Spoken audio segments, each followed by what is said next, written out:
my freaks and geeks. So, I'm Meston, and today I'm going to be going over character creation tips. So, with character creation, I think I'm actually pretty well versed in it because of the fact that I have been online role-playing for around 5 years now. Crazy, right? So this is actually what kind of led me into LARPing, but that's sort of a different video.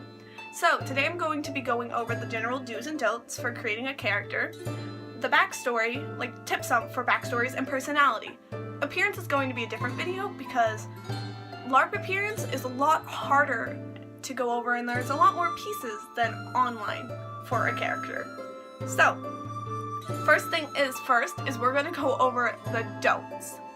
Number one is to avoid the Mary Sue/Gary Sue, and also the master trope. So, with the Mary Sue/Gary Sue, you're perfect. That's really it. Your character is beautiful, they're popular, they have everything they could want, they're rich, they usually in fantasy settings or supernatural settings, they have like godly powers, they have no flaws, they can do no wrong. They're basically like an angel with like God/goddess powers. And you really want to avoid that because that gives you nowhere to grow. If you're perfect, what's the point of you being there at your LARP? Really? Like, say with Nero, our story is that we're traveling up kind of like a fantasy Wild West and we're helping the expansion north. If you were perfect and you were rich and everything was going great, why would you come risk your life? Because if everything's going great and dandy back home and you already have all the money you could need, you already have all the fame, all the friends, there's really no point for you to be down there, and there's also no room for character growth. Another one is the master trait. So what I like to call the master trait is usually someone being like, oh, I'm the sneakiest rogue in the land, I'm a master swordsman, I'm like a level 1000 wizard, you know every spell in the book. But instead of doing that, because that again leaves you nowhere to grow, do something like I want to be, not I am. Replace I am with I want, because that will give you a lot more character growth. Doesn't it sound a lot more interesting that I want to be a master knight than I am a master knight? Because I personally think it's better to grow towards that goal, so it gives you something to do during off time. Another thing is kind of 3 tropes in one, and it's the revenge orphan loner. So usually how this story goes is you were had a really happy life, everything was going great and dandy until one day your whole family was murdered, and now you're chasing the person who murdered you to get revenge for your family. And you don't like talking to everyone because since your family was murdered, you have trust issues and you push anyone away who will get close to you. The problem with that is people won't want to get close to you. If the orphan backstory and the revenge plot is drastically overused and is really boring for a character. And also, I find it's personally really hard to play because plot is most likely not going to insert the person who murdered your whole family and where you are. Also, with the Brooding Loner, LARP is a cooperative game.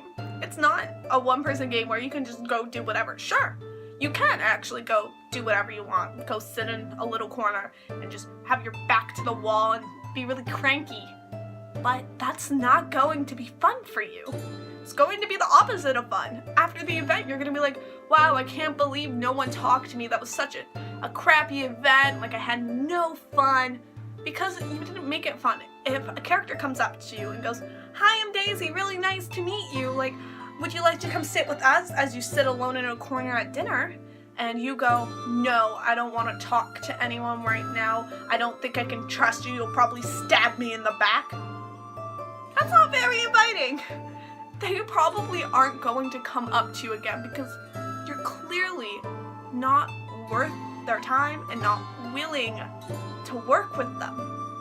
So for the do's, so I'm just going to touch on a few of them, which is quirks and goals.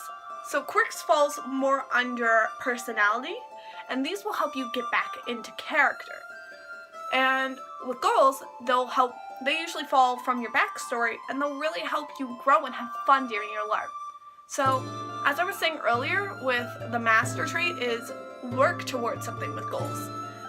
Another do for me is to start off really simple. Start off with something you like. Sometimes I just start off with a picture I like. I'm like, wow, I really like how that character, this artist really designed this person, and I would love to make something based off of it. So I go from there. Or go from a personality trait you really like. So say you want to be really outgoing in your game. Branch off from there. Or say you like a backstory piece. For like with my character Hazel, I started off with the circlet, and I said it was a family heirloom, and in her family it was a tradition to make a different piece of jewelry out of the wiring, well, not the wiring, the jewel that was in the middle. And so I worked off that to create her. So just start off with one little piece, and you can go from there and create a full-fledged character. Now I'm going to move on to the backstory. So with the backstory, the one thing you want to keep in mind is goals. Goals, goals, goals. Because goals will keep you entertained during off time. And if you guys don't know what off time is, I'm referring to the time in between battles. Because most LARPs aren't fight, fight, fight, fight, fight. They usually have some time in between for roleplay. So you really want something to do during off time. Because in my first event, and my only event, I was so bored during off time. Even though I had a goal, I didn't go out and reach for it. I just sat with my friends, and it was really boring. And it's no one else's fault but mine, because I wasn't really going to interact with other people because I was too intimidated. So another thing for backstory is to start off with something small. So I usually say the 5 W's and the 1 H. So the who, what, where, why, and how.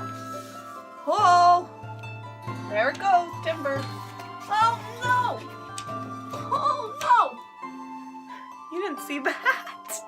Anyways, back on track. So for the who, what, where, when, and why.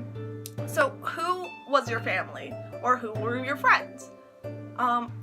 What made you decide to come out here? Why are you out here? Where did you come from? How did you get here? Those kind of general things. Those are really good jumping off points, because they can also create really interesting stories. Another thing to remember with with backstory, is that it leads into personality. Because our backstory really forms who we are. And you can't really deny that, can you? So say you were bullied a lot when you were little. You are going to become very insecure when you're older. Or say you were told you were the best thing to happen since like cooked toast. Toasted toast. Then you're gonna think you're the shit. You're gonna be super cocky, super arrogant. So in Nero, in our backstory, high elves, in their society, it's like bread, that they are the best. They're the best thing since toasted toast. And so that's going to show. So with my character Hazel, she's not so forthcoming with it, but it's still there. She'll still make comments here or there being like, you shouldn't do that. That's a really bad idea. Like kind of telling other people, I know better. Like, so things do come from your backstory. And also, I personally find it helpful to make a backstory because then it can give you some personality traits to start off with. Say you had a really loving family when you grew up and they were really supportive of you, then if you're going out to do something, then maybe they're there by your side, like cheering you on, and that can make you really happy and, you know, make you a lot more open character compared to them beating you down. So if they said, oh, you'll never do it, then your character is going to become a lot more aggressive, become more goal-orientated, trying to show other people up so they can prove their family wrong. So another thing with backstory also is to think about, you know, how you were raised, because like I said, family affects you. So as I was saying before, if you were beaten down for what you wanted to do, you're probably not going to share a lot about your family, or you're probably going to be insecure. But say if you had a ton of friends and family that were all super supportive of what you're doing, you're probably going to be super happy. So now I think it's time to move on to personality. So personality, give your character quirks. Oh my god, I cannot stress this enough. Give your character quirks. I didn't give my character any quirks. Hazel was so underdeveloped when I first went to my LARP with her, and I was just me the whole time. You really want to avoid self-inserts. I forgot to talk about that. Self-inserts, don't. Self-inserts are usually you in a fantasy setting, or a post-apocalyptic setting, or sci-fi, or whatever setting you're in, or you in a fantasy, sci-fi, whatever setting you're in, but better. You want to avoid that because you play you every day. You go to LARP to escape playing you, to escape the world you're around. If you're just playing yourself, you're probably going to be reminded of the fact that I'm just, playing pretend right now. You really want to get out of your comfort zone with this. So, I say give your character quirks because I found it so difficult to get into character because Hazel wasn't fleshed out. So I didn't have any quirks with her. Now, I've given her quirks, so if I ever, say, fall out of character for some reason, I can just get back in. So, also, key costuming pieces, but that's different, can also help you get into character. So with Hazel, I've actually given her a laugh, which sounds really odd. It can be something as simple as, your character's constantly clicking their fingers, or they're constantly tapping their foot, or they're really antsy, or they stand straight up. Something simple to help you get back into character.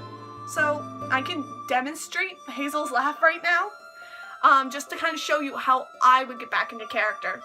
So it goes something like this. I know it sounds really stupid when you do it, but it helps me feel more like her. Honestly, it does. It helps me get back into character because Hazel's a very upbeat, friendly person, and her laugh makes her stand out. So, also with personality, start off with really basic traits. You can go off yourself, sure, but make sure to extend it past just being you. So, with Hazel, she's very stubborn in her ways, for example. I'm such a pushover, it's not even funny. So, this can really help you get into character because you're doing something different from yourself. If your character isn't gonna move no matter what, and you move out of the way for everything, that'll really help you stay in for character. Also, I recommend, from backstory, also developing some personality traits from there, as I said earlier. And finally, have fun with your character. You don't want to play a character you are going to hate. And also, make sure to check. Do you want to push yourself out of your comfort zone, or do you want to stay in your comfort zone? What I mean by that is, do you want to play a character that's a complete, 180 from who you really are, or someone who's kind of similar so you can just ease your way into things? Because the more different you make your character from yourself, the harder it is going to be to stay in character. At least at first. It'll soon become easier because you will experience more bleed if your character is very similar to you, which I will discuss bleed in a different video. And sometimes you have to kind of weigh out the two evils. Do you want it to be really hard to get into character at first, but a lot easier, or do you want to experience a lot of bleed later on down the road when, say, your character gets hurt or a friend of theirs dies, So this has been my video on character creation, and I really hope you guys like it, and I really hope this has been helpful for you because I know people who would have really appreciated a video like this. So I'll see you guys later. I'll be filming a lot this week because I have the house to myself. So that means it's going to be quiet. You're probably only going to hear my dog if she's in my room because she's very clingy right now. And yeah, so I'll see you guys later. Peace.